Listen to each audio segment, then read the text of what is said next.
राजा और अदृश्य रथ।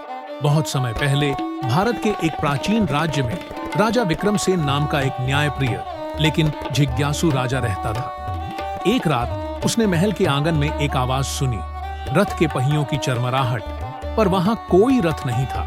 राजा ने सैनिकों को बुलाया पर कुछ भी नहीं मिला। अगली रात वही आवाज दोबारा आई।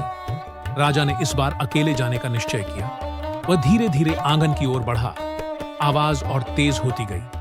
हवा में सुगंध और सुनहरी धूल तैरने लगी। अचानक एक परी प्रकट हुई।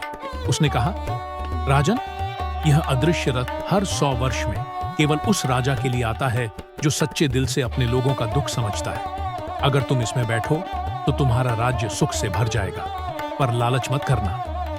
राजा ने निडर होकर रथ में कदम रखा। क्षण भर में रथ आसमान में उड़ चला, बादलों से ऊंचा, और राजा ने देखा उसका पूरा राज्य नीचे सुनहरी रोशनी से नहाया हुआ था।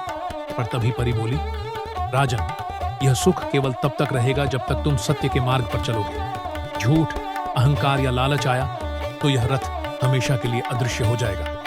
राजा झुक गया और बोला, मैं अपने राज्य को न्याय, दया और सच्चाई से सजाऊंगा। सुबह जब वह लौटा, महल में खुशहाली की लहर दौड़ गई, और उस दिन से लोगों ने कहा, सच्चे राजा का रथ भले अदृश्य हो, पर उसकी गूंज पूरे युग में सुनाई देती है।